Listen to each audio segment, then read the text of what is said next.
स्वतंत्र रहे। उसके बाद अंग्रेज़ों का आक्रमण हुआ, तो अंग्रेज़ों के आक्रमण के समय अंग्रेज़ों ने अलग ढंग से काम किया। उन्होंने अपने देश को गुलाम गांव का गुलाम देश बना लिया। उसके बाद देश आज़ाद हुआ, तो देश तो स्वतंत्र हो गया, परंतु हमारे गांव स्वतंत्र नहीं हुए। स्वतंत्र का अर्थ अलग है, स्वाधीनता का अर्थ अलग है। स्वाधीनता का अर्थ है कि राज्य हमारा, स्वतंत्र का अर्थ है स्वतंत्र माने जो सिस्टम है, जिस सिस्टम से हम काम करते हैं वो सिस्टम हमारा नहीं है, वो वही सिस्टम चल रहा है जो अंग्रेजों के समय चल रहा है। तो देश स्वतंत्र तो हो गया, लेकिन गांव स्वतंत्र नहीं हुए। और इस पेशा एक्ट के माध्यम से इसका जो बड़ा लक्ष्य है कि अपने देश को हमको स्वतंत्र गांव का स्वतंत्र देश बनाना है। और वो तभी बनेगा जब इस देश का एक एक नागरिक अपने जिम्मेदारी, अपने अधिकार और अपने कर्तव्य को समझकर उसके अनुरूप आचरण करेगा।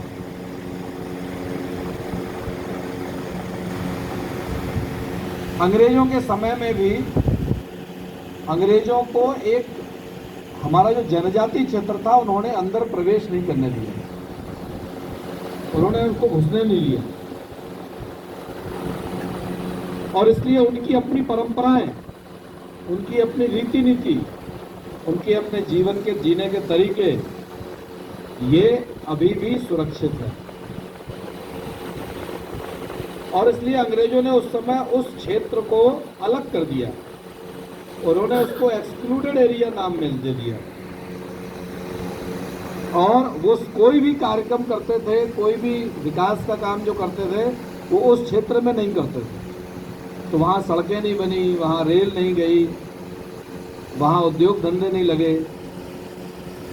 लेकिन इसका अच्छा परिणाम ये रहा कि उनकी अपनी संस्कृति, उनकी अपनी रूढ़ी, उनकी परंपरा जीवित रही।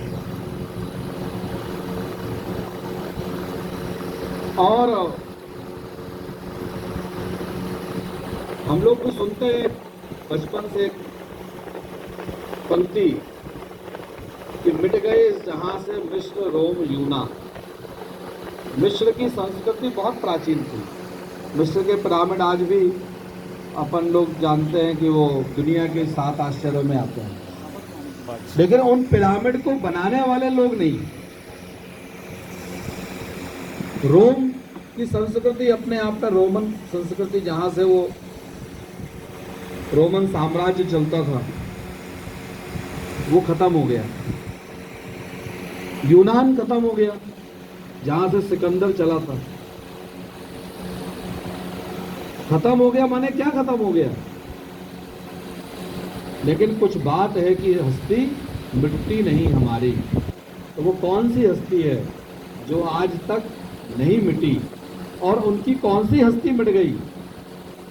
इस पर आप विचार करेंगे तब आपको समझ में आएगा। भारत दुनिया का एकमात्र देश ऐसा है जिसमें सबसे ज़्यादा आक्रमण हुए। यहाँ ग्रीक ने आक्रमण किया, यहाँ शकों ने आक्रमण किया, यहाँ हूण ने आक्रमण किया, यहाँ यवनों ने आक्रमण किया, यहाँ यूनानियों ने आक्रमण किया, यहाँ फ्रांसीसियों ने आक्रमण किया, यहाँ पुर्तगालियों ने आक्रमण किया, यहाँ डच ने आक्रमण किया, तो यहाँ मुगलों ने आक्रमण किया, यहाँ अंग्रेजों ने। इतनी 10 प्रकार की दुनिया की बर्बर जातियों ने भारत पर आक्रमण किया, फिर भी भारत जिंदा है। भले उसके ऊपर अंग्रेजों ने इंडिया को लाद दिया हो, लेकिन भारत जिंदा है तो सिर्फ हमारे पूर्वजों के बलिदान, उनके त्याग, उनकी तपस्या, उनके समर्पण के कारण से। तो जब संविधान बना और संविधान के बाद उसमें 73वां संविधान संशोधन आया, जिसमें त्रिस्तरीय पंचायत व्यवस्था लागू की गई। ग्राम पंचायत, जनपद पंचायत, जिला पंचायत, ये त्रिस्तरीय पंचायत व्यवस्था है। इस पंचायत व्यवस्था में ग्राम सभा को संपूर्ण अधिकार दे दिए गए, असीमित अधिकार। भले वो अभी ग्राम सभा अस्तित्व में नहीं आ पाई, उसके अलग कारण है। उसके कारण हमारी जागरूकता में कमी है।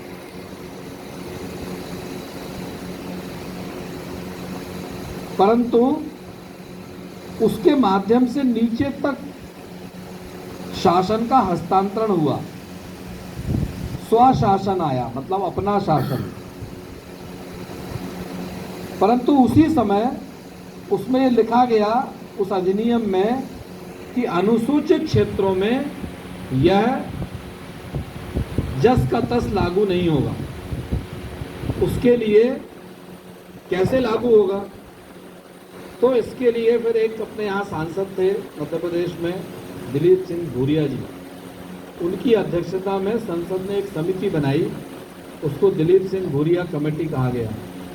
और उस दिलीप सिंह भूरिया कमेटी ने एक प्रतिवेदन प्रस्तुत किया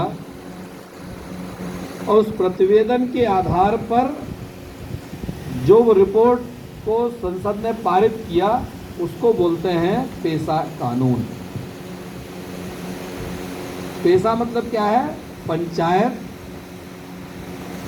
एक्सटेंशन इन शेड्यूल एरिया, मतलब पंचायत की जो व्यवस्था है उसका विस्तार है, विस्तार है। बाकी वैसा ही का वैसे ही है, केवल उसका विस्तार है। और विस्तार क्या है? तो जो ग्राम सभा है, जो ग्राम पंचायत की ग्राम सभा है, एक इन क्षेत्रों में वो ग्राम सभा नहीं है। अब वो ग्राम सभा की मान्यता नहीं है, बल्कि उस पंचायत के अंतर्गत आने वाले सभी ग्राम, सभी टोले मजरे अपनी अपनी एक एक ग्राम सभा बना सकते हैं कानून के अनुसार। और वो अधिकार जो ग्राम सभा को थे, वो अधिकार उस छोटी ग्राम सभा को दे दिया।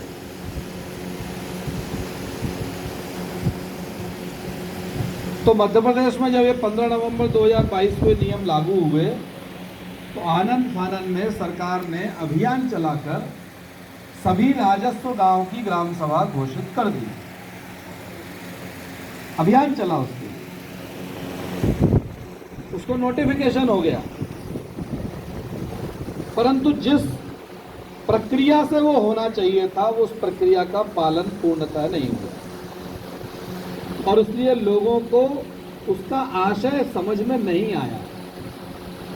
इस कारण से फिर एक शासन को अलग से एक अभियान शुरू करना पड़ा, इस पेशा को जन जन तक कैसे ले जाया जाए।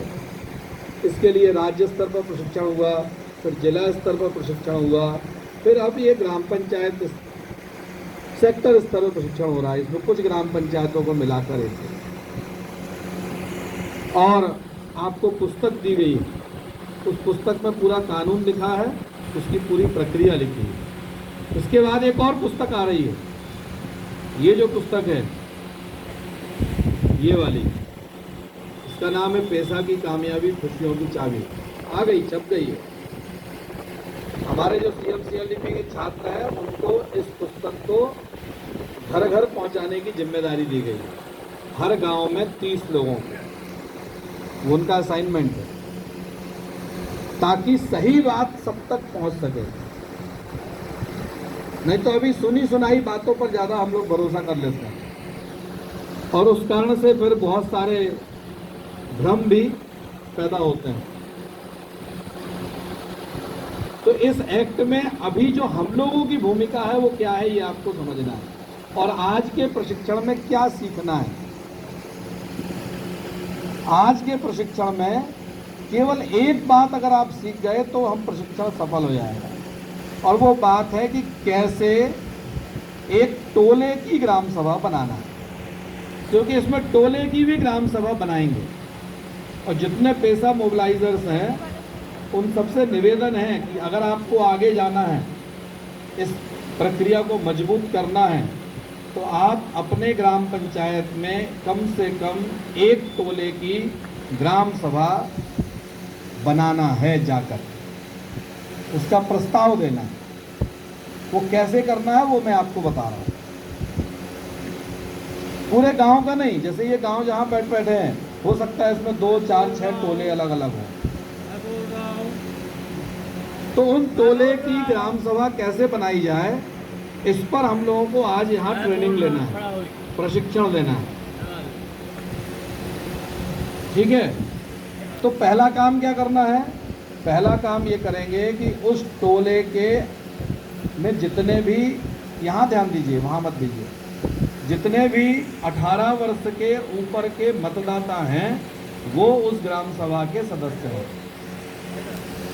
जितने भी हैं उसमें से न्यूनतम 10% अथवा 25 लोग, जो भी कम हों। जैसे 100 मतदाता हैं तो 10% कितने हो गए? 10। और अगर 400 मतदाता है तो 25% कितने हो गए? 100। लेकिन 10 लोग भी, 25 लोग भी 10% तो उसके 40 लोग हो जाएंगे।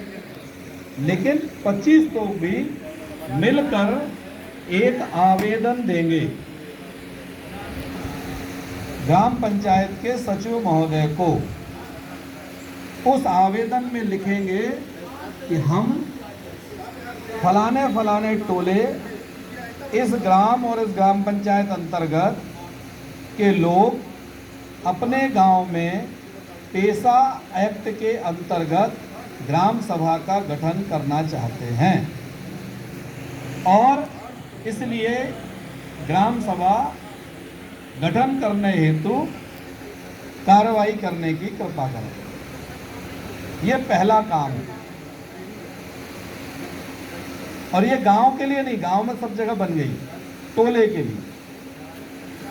ठीक है, तो क्या करना? पहला काम, कितने लोग? 25% नहीं, 10% अथवा 25, जो भी कम हो, कितने लोग उसमें दस्तखत करेंगे और ये आवेदन ग्राम पंचायत के सचिव को देना। जाने के बाद 7 दिन के अंदर ये आवेदन कराइएगा कम से कम। आज भी यदि किसी टोले का करा सकते हैं तो अच्छी बात है। अब सचिव महोदय का काम क्या है? तो सचिव महोदय का काम ये है कि वो जो आवेदन आया जिस डेट को, उस डेट से 7 दिन के अंदर वो ग्राम सभा आहूत करने की सूचना जारी करेंगे। उस गांव के प्रमुख लोगों से बात करके, सूचना मतलब स्थान, समय, दिनांक और इस तारीख को उसकी डोंडी पिटवाएंगे। हमारा काम ये रहेगा, जितने लोग यहाँ हैं इनका काम ये रहेगा कि घर घर जाकर सब लोगों को उस ग्राम सभा में बुलाने के लिए अपन मेहनत करेंगे। सचिव महोदय उस ग्राम सभा की सूचना न केवल गांव वालों को देंगे, ग्राम पंचायत में देंगे, बल्कि गांव में जितने शासकीय कर्मचारी हैं उन सबको देंगे। पटवारी को भी देंगे, बीट गार्ड को भी देंगे, एसडीएम के यहाँ भी भेजेंगे, जनपद सीओ के यहाँ भी भेजेंगे।